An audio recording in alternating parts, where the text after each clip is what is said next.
Hola chicos, ¿cómo están? Bueno, vamos a trabajar en la clase de hoy un concepto que empezamos a introducir en el transcurso del cursado de esta materia y que tiene que ver con el texto.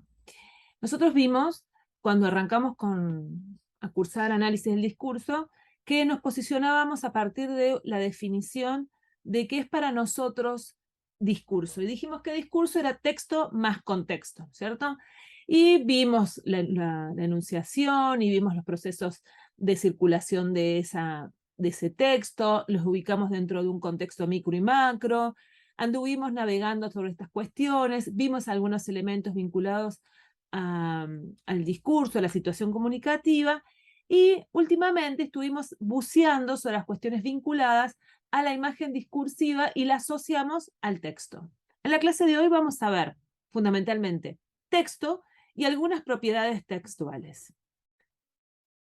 Para eso voy a compartir aquí la pantalla y vamos a arrancar entonces con la clase de hoy. Texto. Vamos a arrancar con algunas definiciones de texto.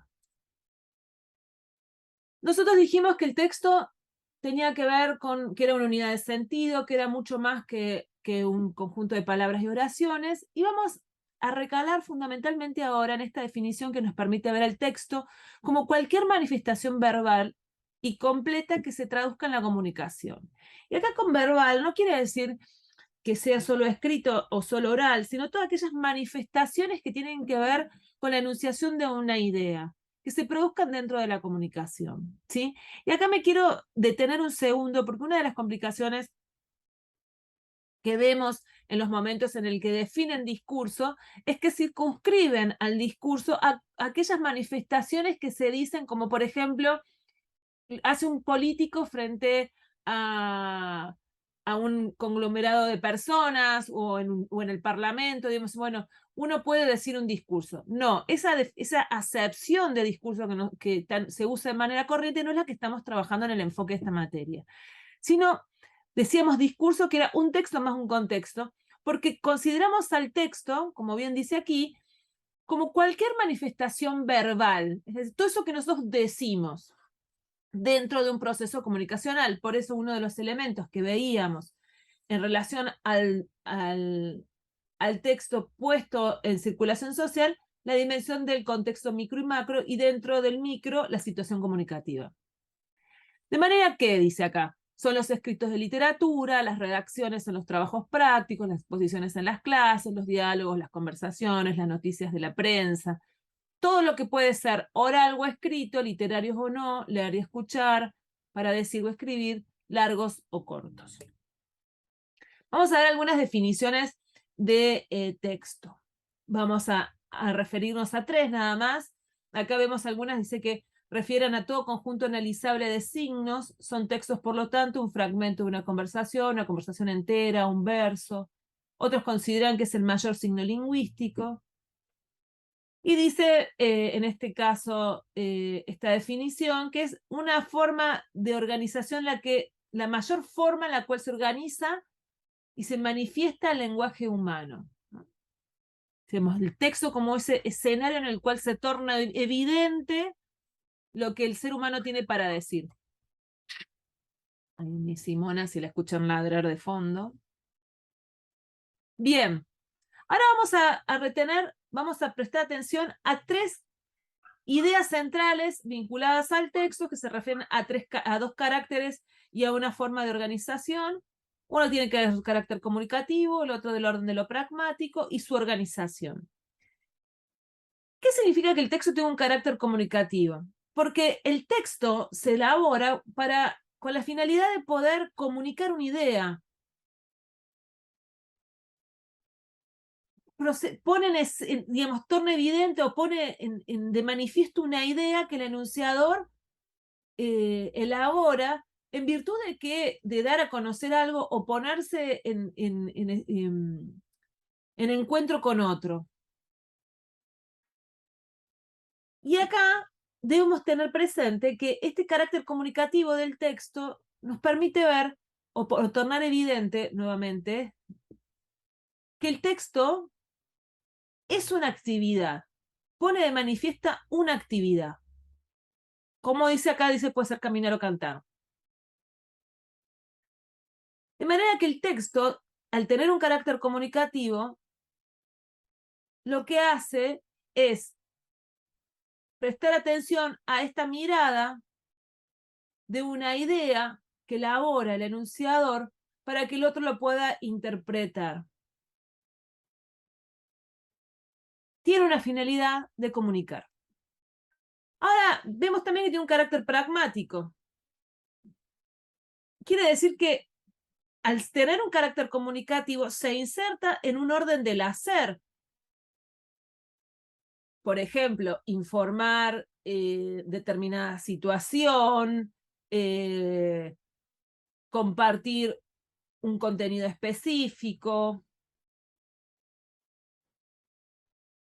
y que eso se da en ciertas, digamos, en una circunstancia determinada. Eso lo veíamos con respecto al tema del contexto. Decíamos, esta idea que tiene una finalidad se inserta en un escenario que va más allá de la intención de la que tenía el enunciador cuando lo elaboró.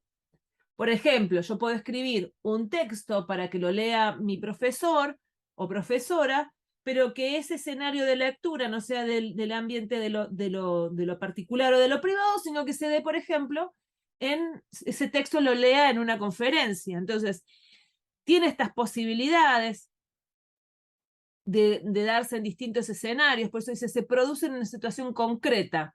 Los textos se insertan en una situación determinada con interlocutores objetivos y referencias constantes del mundo circundante. Es decir, se inserta en una situación determinada, por eso lo llamo los contextos, pero esos contextos también pueden variar porque tienen un carácter pragmático, es decir, pertenecen al orden del hacer. Y el texto está estructurado y se tiene organización y reglas propias, y es lo que vamos a ver a partir de hoy y todas las clases que siguen. Y esas reglas responden al orden de la gramática, de la estructuración, por tanto de la coherencia y la cohesión, que son las que permiten que esa idea, el enunciatario la pueda entender. Porque si no, lo que sucede generalmente es que uno cree que un texto se escribe así nomás y que el otro me debe entender así como yo quise. ¿Y qué pasa? Digo, bueno, no, bueno, pero ¿qué vos me estás queriendo decir tal cosa? Y el que escribió dice, no, yo en realidad quise decir otra cosa. Si nosotros prestamos atención al carácter comunicativo y pragmático del texto y recalamos fundamentalmente en cómo está estructurado, vamos a poder orientar al quien nos lee a poder entender lo que nosotros queremos decir. Y esas son las ideas centrales sobre el texto. Ahora nos vamos a meter fundamentalmente en tema y tiene que ver con esto de lo que llamamos propiedades textuales. Entonces, vimos que el texto era una unidad de sentido, que tenía dos caracteres, uno comunicacional y el otro pragmático, que estaba estructurado, por tanto estaba inserto en un contexto determinado, que articula ideas que piensa un enunciador para que el enunciatario lo pueda entender. Y ahora vamos a ver entonces, nos vamos a centrar la mirada en las propiedades del texto. Y Daniel Cassani dice que las propiedades del texto las llamamos así a los requisitos que deben cumplir cualquier manifestación verbal para que pueda ser considerado texto. O sea, para que sea un texto, para que tenga unidad de sentido, para que pueda insertarse en un contexto determinado, debe cumplir ciertos requisitos. Dice, por lo tanto, ¿para qué, digamos, debe tener estos requisitos? Para vincular el mensaje en el proceso de comunicación. Si yo no presto atención, digamos, a estos requisitos, si no articulo el mensaje en estos procesos de comunicación, y es muy probable que no pueda ser entendido, no pueda ser divulgado, no pueda ser transmitido. Dice, un conjunto de palabras anotadas en un papel de manera suelta no es un texto, ahí como vemos acá. Eso, uno puede tejer ciertas cosas, elementos, corazón, ruido, nunca, siempre, te quiero, sí, pero eso no es un texto, porque le falta, no están estructuradas, no están organizadas, de manera que el que lo interpreta pueda dar cuenta de ese procedimiento, de lo que está queriendo decir el enunciador. Asimismo, dice, las intervenciones orales del estudiantado en clase pueden contener errores muy variados que, si bien no estropean el texto notablemente, sí dificultan la comprensión. ¿Qué quiero decir con esto? O sea, lo vemos de manera escrita, lo vemos en la oralidad. Cuando van a rendir un examen, por ejemplo, y uno le dice, bueno, a ver, defíname discurso. Y empiezan, bueno, discurso es el texto y contexto. ¿Vio? Eso que tiene que ver con los roles y entonces empiezan a dar vuelta. Y dice, bueno, pero también, bueno, hay emisores. Entonces, y van peloteando para ver qué cae. Y a veces los profes lo que hacemos es eh, reponer ese contexto de lo que están diciendo para que tenga sentido. Bueno, eso entonces quiero decir con esto que también sucede en la oralidad, eso que veíamos en el gráfico anterior de la suma de palabras que se pueden expresar de manera suelta, también en la oralidad uno puede ir tirando cosas que en sí mismas no tengan coherencia, entonces uno no logra entender o reponer lo que está queriendo decir cuando el otro habla de esa forma. Vamos a ver entonces las propiedades textuales. Son 6 según Daniel Cassani. Tenemos adecuación, coherencia, cohesión, gramática o corrección, presentación y estilística. Cada una de estas propiedades responden a distintos niveles de análisis lingüístico. Nosotros en esta materia vemos propiedades textuales, ¿por qué? Porque primero nos permiten identificarlas dentro del texto, que es un ejercicio que vamos a hacer, pero también nos permite revisar y reescribir nuestros textos, que es un ejercicio necesario para poder lograr que estas finalidades comunicacionales y pragmáticas nos permitan avanzar sobre la elaboración y comprensión del texto. De manera que estas propiedades sirven para el análisis como para la producción. Vamos a arrancar con la adecuación.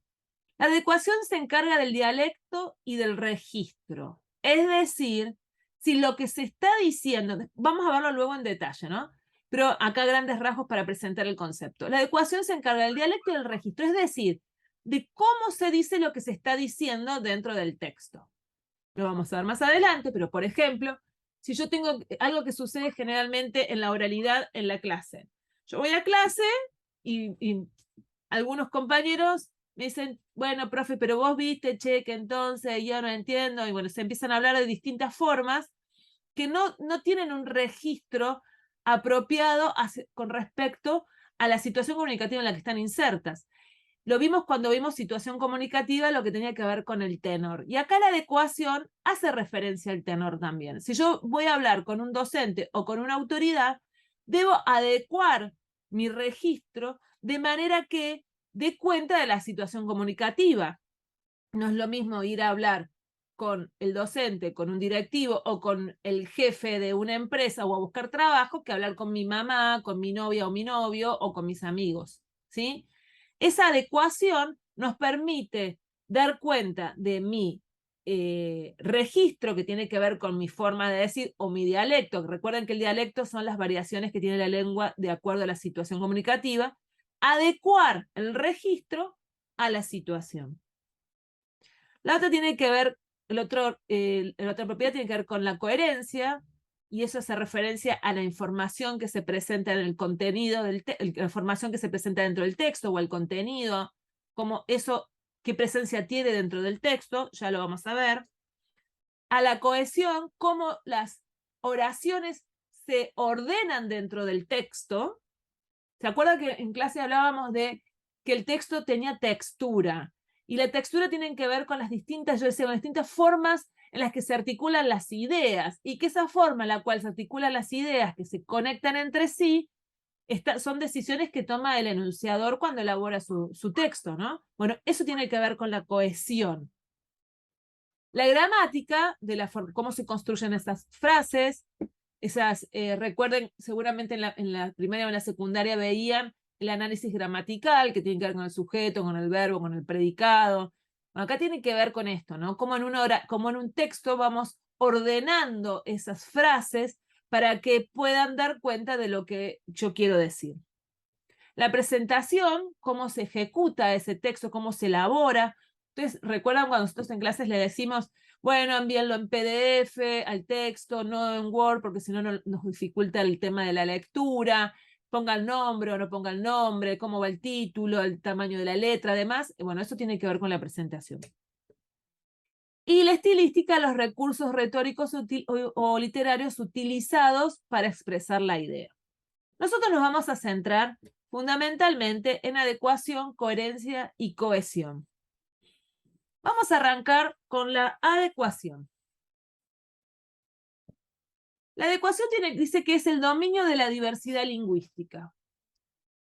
¿Qué quiere decir esto? Parte del reconocimiento de que no todos hablamos de la misma forma. Esto lo estuvimos viendo muchísimas veces en clase, justamente cuando hablábamos de variaciones dialectales. Hay expresiones que corresponden al orden de la edad y llamamos cronolecto, al orden de la profesión y lo llamamos tecnolecto, al orden de lo social y llamamos sociolectos y demás. ¿Por qué? Porque la lengua no es uniforme ni homogénea.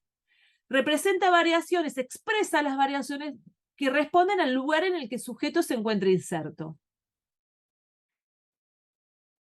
Y cada uno es libre de elegir cómo quiere expresarse, de acuerdo a su edad, a su profesión, digamos, cada uno es libre de expresarse como desea. Por eso, la diversidad es dominio de la lingüística.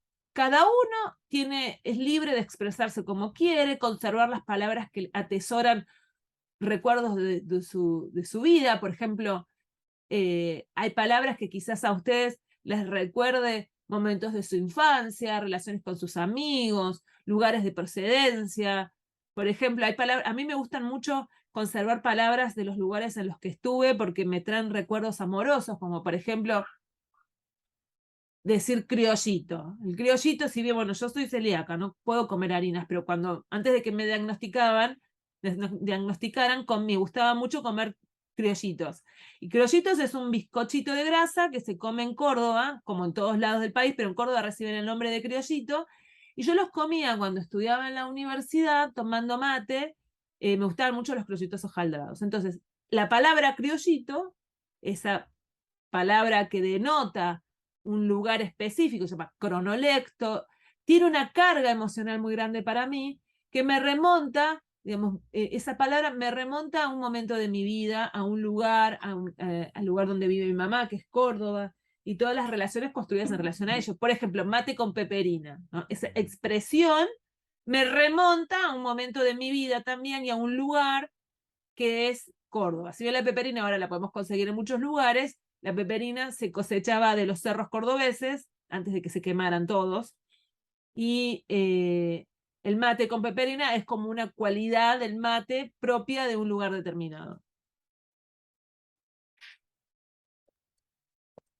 Ser adecuado significa saber escoger entre todas las soluciones lingüísticas que te da la lengua, la más apropiada para cada situación de la comunicación.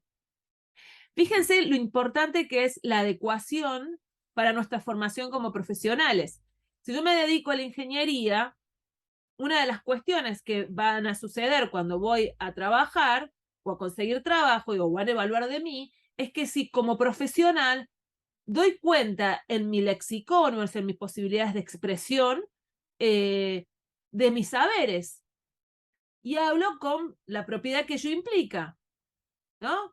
No me confundo terminológicamente sobre lo que estoy diciendo, si una cosa es igual a la otra o son diferentes, porque como dijimos, que el texto tiene una finalidad de la comunicación y se inserta, de favorecer la comunicación y que se inserta en el orden de lo pragmático, si yo luego logro ser adecuado en mi hablar, voy a poder favorecer que en determinado contexto de comunicación me entiendan o ponerme en valor a mí en mis saberes.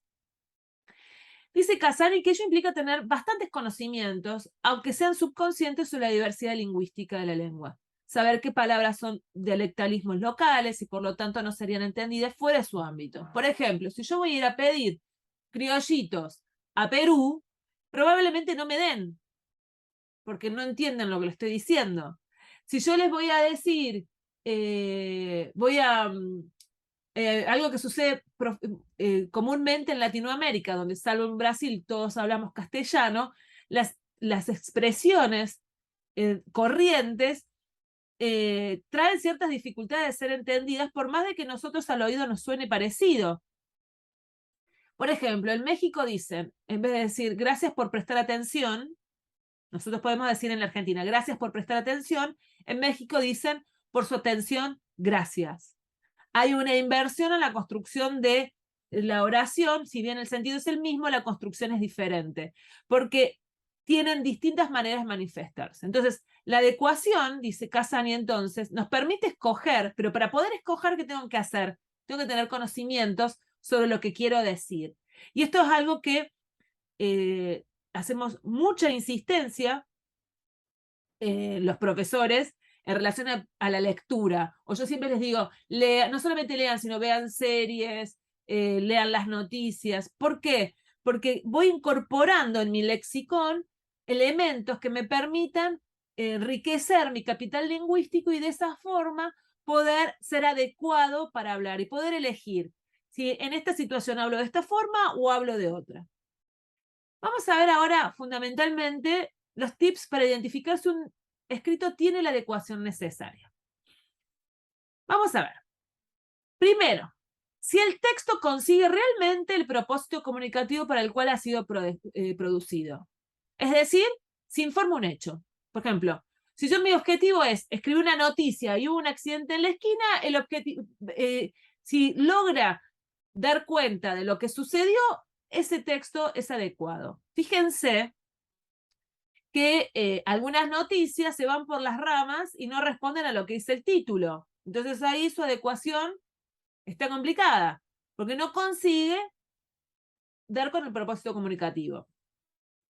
Segundo, si el tratamiento personal, es decir, el tratamiento tiene que ver si es tú, si te trato de vos, si te tuteo o te trato de manera formal. Es decir, que utilice el texto es correcto para la situación y si es necesario en todo el texto. Por ejemplo, si yo le voy a escribir una nota a la decana solicitando información, si yo le pongo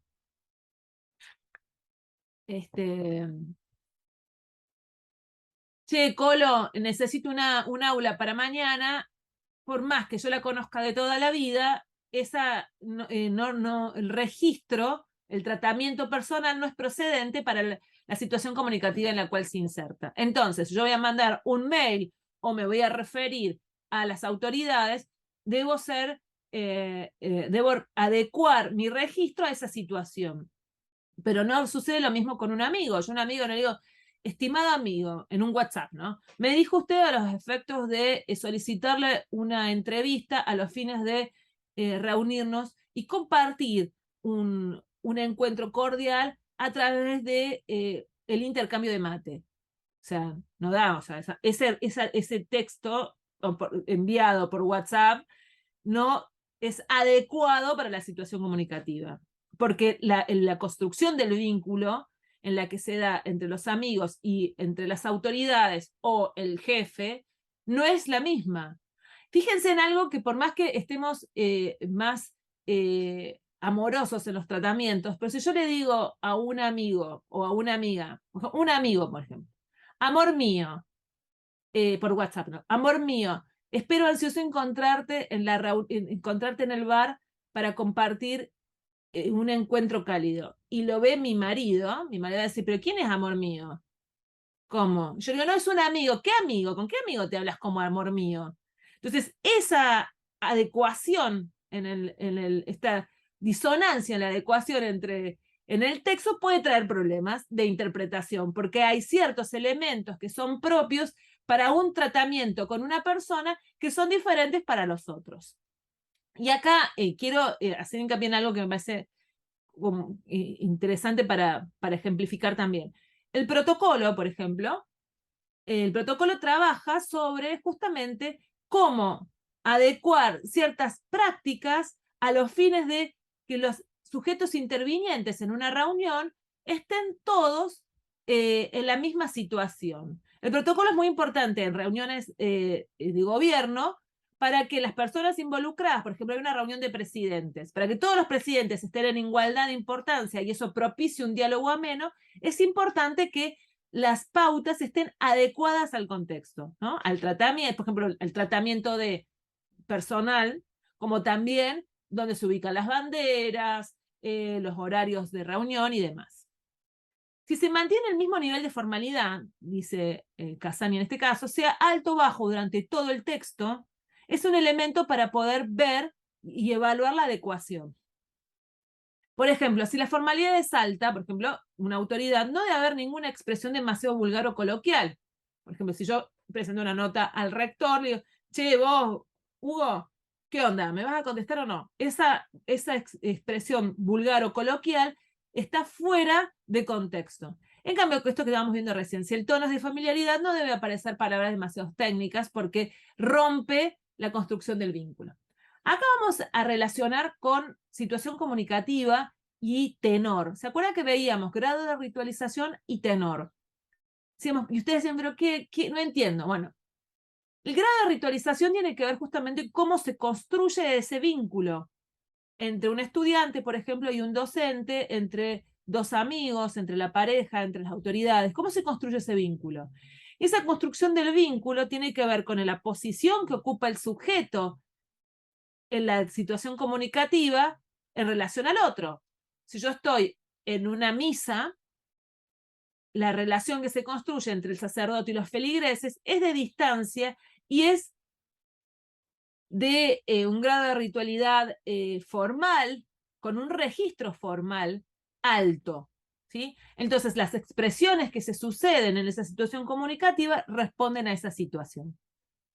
Dice el otro punto, si se mantiene el mismo grado de especificidad, sea alto o bajo, durante el texto. Entonces, fíjense, estos 4 elementos es primero, el primer elemento para identificar la adecuación. Si el texto consigue realmente el propósito de comunicar lo que se propone, si el tratamiento personal que utiliza el texto es el correcto, si se mantiene el mismo nivel de formalidad y si se mantiene el mismo grado de especificidad. Bien, esto tiene que ver con respecto a la adecuación. Si no, ustedes no se preocupen, vamos a ir trabajando en las clases prácticas a partir de un ejercicio que yo lo voy a proponer al final de esta clase para poder elaborar o repensar nuestros textos escritos. Y vamos a poner en juego esta propiedad. Vamos a la otra, la que tiene que ver con la coherencia. Hace referencia al dominio del procesamiento de la información, el mensaje o la información que vehiculizan serían los textos, se estructura de una determinada forma según cada situación de comunicación. Y repito, es el mensaje o la información que vehiculizan los textos se estructura de una determinada forma según cada situación. Entonces, la coherencia, en primer lugar, hace referencia a cómo se procesa la información. ¿Sí? Cómo se pone en escena esa información.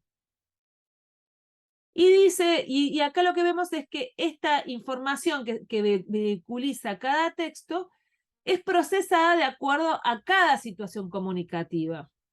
No es lo mismo, como veíamos recién, en un intercambio de WhatsApp o en una reunión con amigos que en una conferencia o en un libro. Entonces, ¿cómo se procesa esa información de acuerdo a la situación comunicativa en la cual está inserta? Va a ser dominio de la coherencia.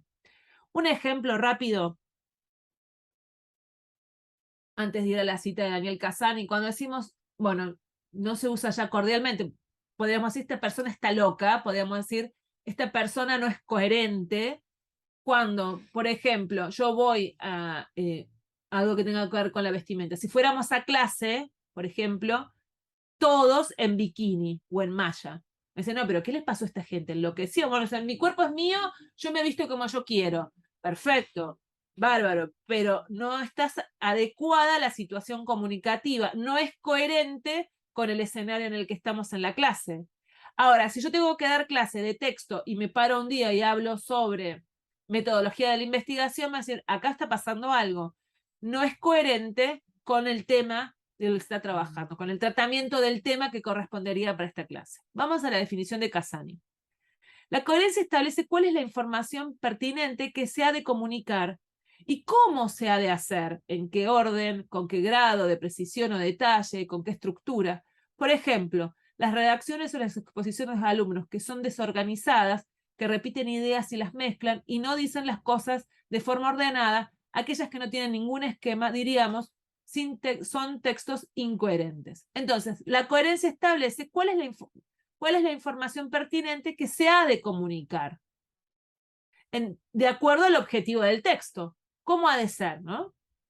Esto es algo que, como acá retomando esta cita de Casani, una de las cosas que son comunes de ver, que en los exámenes orales arrancan por un tema y se van por las ramas, ¿no? O como leen las fichas, no logran estructurar un texto que sea coherente en el decir de acuerdo al propósito de la materia, o del examen, o de lo que allí suceda. Vamos a ver aspectos importantes que incluye la coherencia textual. Primero, la cantidad de información. ¿Cuál es la información pertinente o relevante para cada tipo de comunicación? Se dicen todos los datos que se han de decir. No hay ni exceso de información, repetición, redundancia, datos relevantes para el propósito comunicativo, ni defectos, lagunas en el significado, excesos de la presuposición o de datos implícitos que el receptor no domina.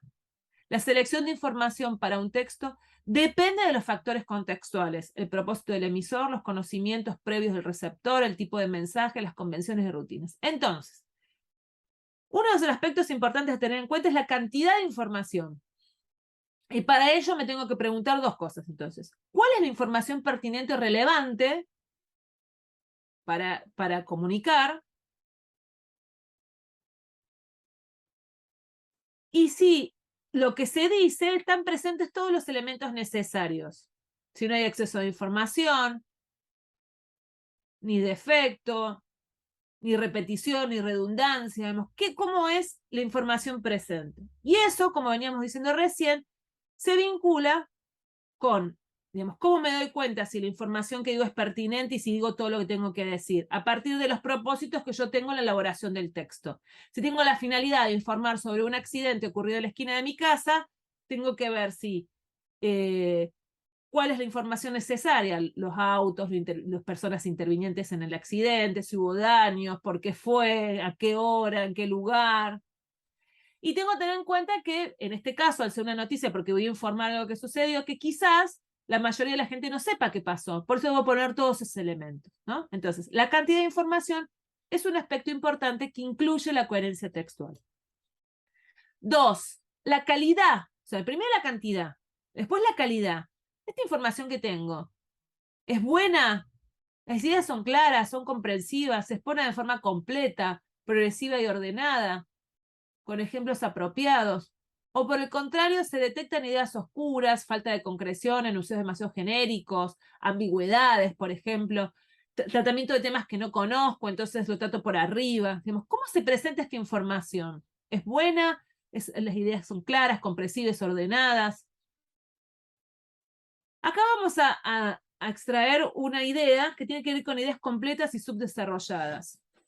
La idea completa, una idea es clara y madura cuando tiene la formación lingüística precisa, es decir, cuando puedo ordenar una idea de manera clara. Por ejemplo, me dicen, defina discurso, y yo puedo dar cuenta de todos los elementos presentes en la definición de discurso. Y es inmadura cuando no ha sido expresada de forma completa. Es decir, cuando faltan desarrollar elementos, cuando falta para dar cuenta de la idea central.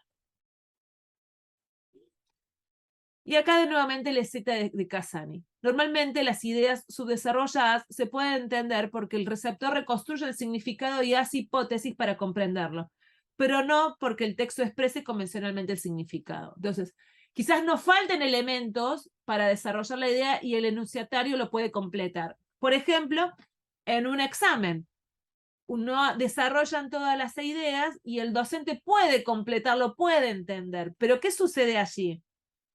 ¿Qué hace el docente generalmente? No le da el punto completo porque el docente tuvo que recomponer la idea para que a ustedes les faltó. Es como que depositan en el docente todas las expectativas de completar la idea, pero ustedes no la completan. Entonces ahí el docente generalmente dice, bueno, se entiende, pero faltó. ¿Faltó qué? Que lo digan ustedes, ¿no? Por eso y las ideas completas son cuando logran definir de manera completa una idea, por ejemplo, y subdesarrollada cuando faltan elementos, que no es que es inentendible, porque el enunciatario la puede completar generalmente, pero no está dicha en el texto. Eso corre el riesgo, en un examen, por ejemplo, de que no me evalúen de manera completa, pero en otra situación corre el riesgo de que deja la interpretación del enunciatario, y ahí, cuando el enunciatario tiene que entender, pueden pasar muchas cosas. Por ejemplo, que entienda para como uno no quiera. Palabras sobrecargadas. Estamos hablando acá de la calidad de la información. Un elemento son ideas completas y subdesarrolladas, la otra son palabras sobrecargadas. Las palabras tienen inevitablemente sentidos diferentes para cada persona. Si el significado del texto depende en parte de alguna de estas palabras, el emisor ha de ser capaz de explicarlo detalladamente. Por ejemplo, si yo estoy escribiendo un texto y estoy definiendo discurso, y discurso es el discurso es el concepto más importante dentro de mi texto, debo desarrollarlo de manera completa y detallada para que dé cuenta de la calidad de la información. Esto es algo que ha sucedido en el trabajo práctico evaluativo número 1, donde hubo bastantes dificultades para poder dar cuenta del ejemplo, porque se centraron en definir conceptos y no en definir el ejemplo que le habíamos propuesto, o definieron una parte y no desarrollaron el concepto, contaron una historia y no desarrollaron el concepto. Entonces, el texto no tenía coherencia.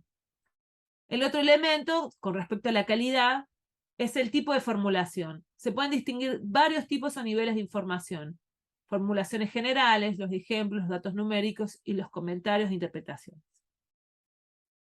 Un texto coherente tiene el nivel adecuado de información.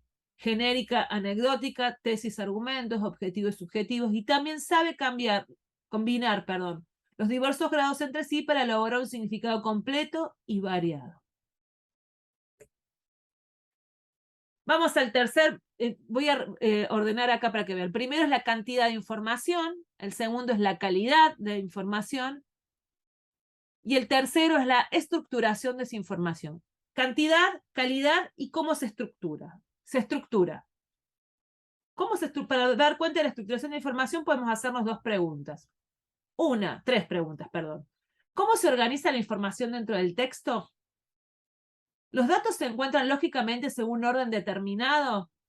¿Párrafo en una unidad independiente? ¿Hay introducción inicial y un resumen final? Decimos, arranco presentando una idea y luego reúno, recupero la información hacia el final.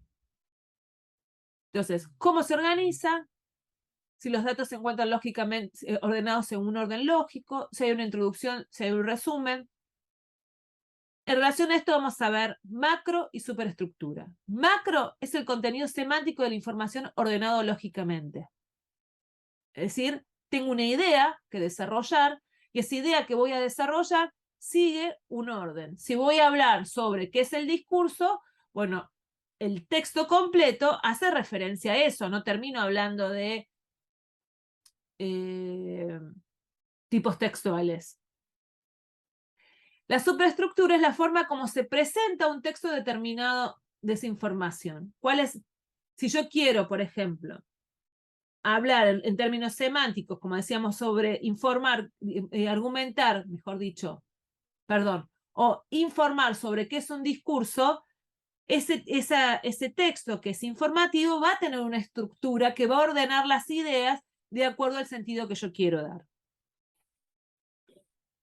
Después tenemos, de acuerdo al tema y rema, quiere decir que se puede distinguir dos tipos de información de un texto. Lo que ya es conocido por el receptor sirve de punto de partida, por ejemplo, recuperar una idea, y lo que es realmente nuevo en virtud del comentario. Por ejemplo, si yo voy a hablar de discurso y voy a retomar algo que se vio en clase, puedo definir discurso, retomar, diciendo, bueno, como se trabajó en clase, o retomar ideas y que se dijeron, incorporarlas al texto y sumarles cuestiones que no se trabajaron, como hice yo hoy en esta clase.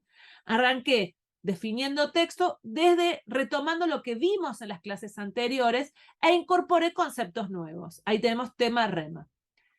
Párrafo es un concepto muy importante en el escrito. Se trata de una unidad significativa visual desarrollada una única idea completa, distinta de los otros párrafos, y está marcada gráficamente en la hoja con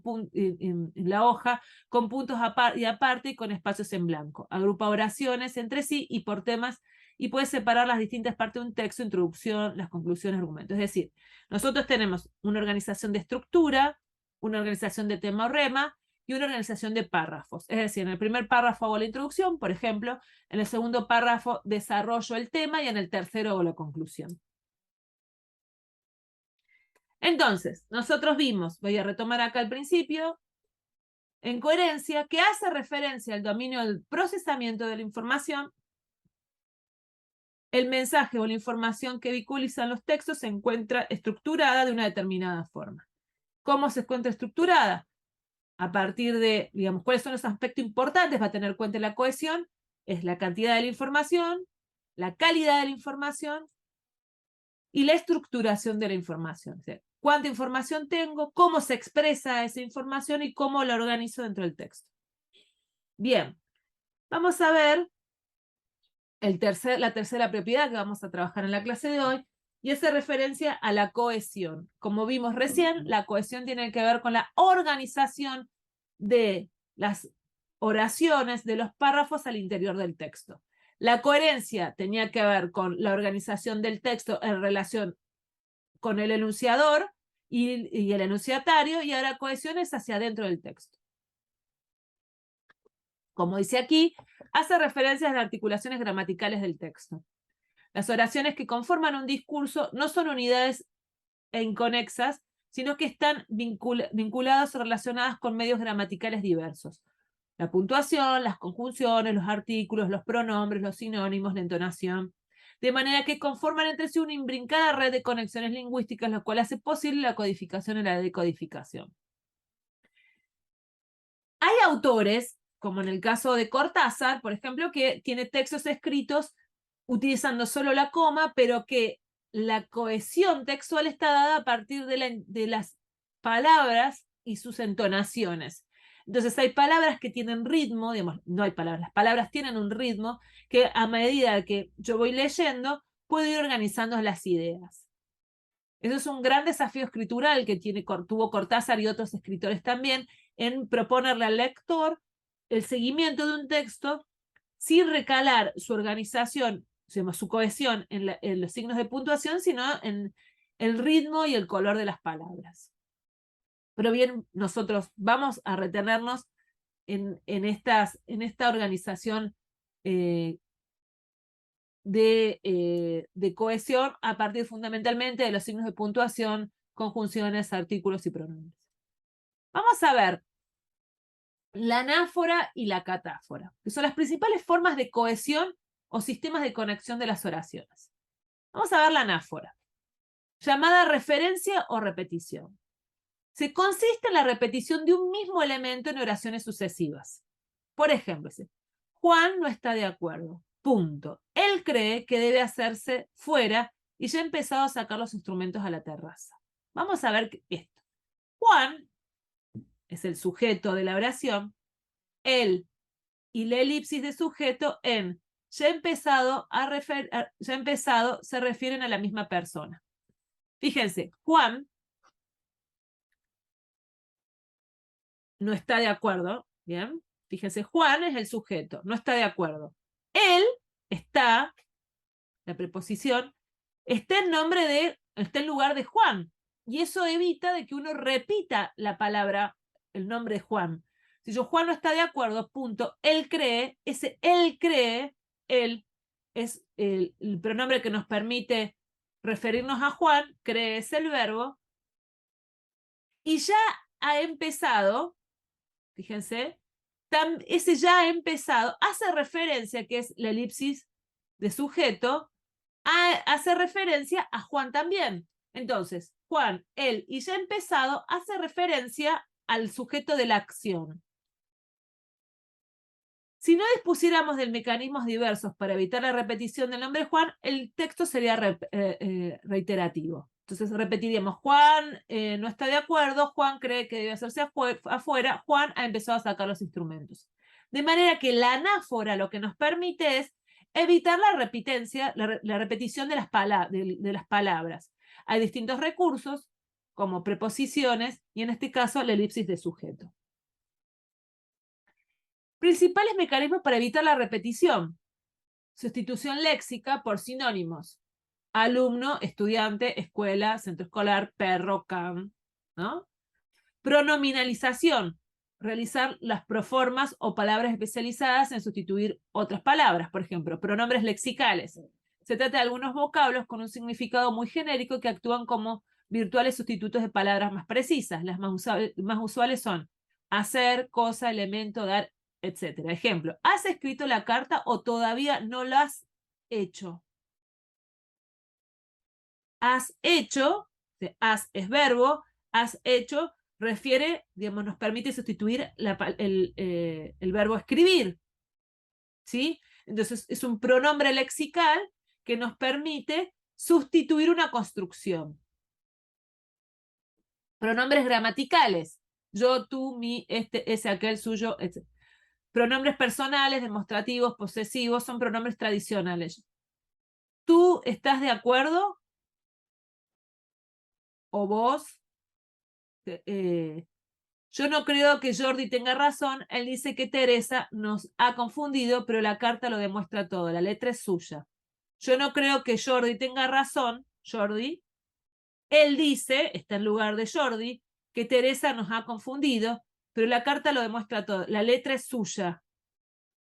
¿Suya de quién? De Teresa. ¿Vieron? Entonces tenemos él, es un pronombre, suyo es otro pronombre demostrativo, posesivo. Verán que para trabajar estas cuestiones de cohesión hay que revisar aspectos que tienen que ver con las palabras, la gramática, ¿sí? Entonces tenemos, por sustitución léxica, por pronominalización, elipsis, supresión de un elemento conocido que aparece muy cerca del original en el texto y que el receptor puede construir, sujetos, complementos. Por ejemplo, María no ha venido, está enferma. Punto, está enferma. Acá podría ser punto y coma también. Entonces, la elipsis sería la sustitución, dice, por un elemento que aparece muy cerca del original. Determinantes, artículos, uno, el, adjetivos demostrativos, este, aquel, y posesivos, mi, tu, su. Los diversos determinantes de un texto establecen varios tipos de relación entre las palabras y las referencias. Por ejemplo, un caballero llegó al parque y encontró un zorro y un conejo. Este conejo dijo al caballero que aquel otro era amigo suyo. Se oponen un caballero a el caballero, este conejo y el zorro. Bien. Lo que hemos visto, y acá dejo de compartir entonces, son elementos que nos permiten identificar las propiedades del texto: la adecuación, la cohesión y la coherencia. Estos ejercicios no se estudian de memoria, aunque algunos elementos sí los podemos estudiar de memoria porque nos van a permitir identificarlos dentro del texto. Yo lo que les sugiero es que revisen los elementos que aquí estamos puestos, que se armen tablitas de pronombres, de adverbios, de prefijos, de distintos elementos que nosotros les vamos a poner que les van a permitir a ustedes intervenir dentro del texto, y se armen unas hojitas o unas fichitas, por ejemplo, así, o así, y las tengan al lado del texto. ¿Por qué? Porque el trabajo práctico que vamos a empezar a hacer es de escritura. ¿Y a partir de qué? Del trabajo práctico evaluativo número 1. Ustedes van a tomar un texto escrito por ustedes y lo van a reescribir atendiendo a las 3 propiedades textuales: adecuación, cohesión y coherencia. Y eso es lo que vamos a empezar a hacer en clases a partir de la semana que viene. Bueno, cualquier cosa que haya dudas, me escriben por el canal de YouTube para que lo vayamos respondiendo. Si no sos alumno nuestro de análisis del discurso de la Corte 2022 y tenés interés en seguir trabajando algunos de estos elementos, también nos podés escribir y para nosotros es un placer.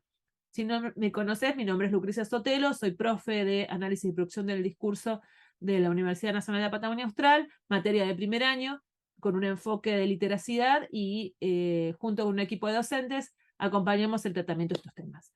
Así que si te interesa, podés sumarte haciendo preguntas aquí, podés poner me gusta y te llegarán las nuevas clases que estamos programando a las cuales le llamamos cápsulas de contenido. Bien, nos vemos la clase que viene. Cualquier cosa estamos acá para ustedes. Un besito. Chao.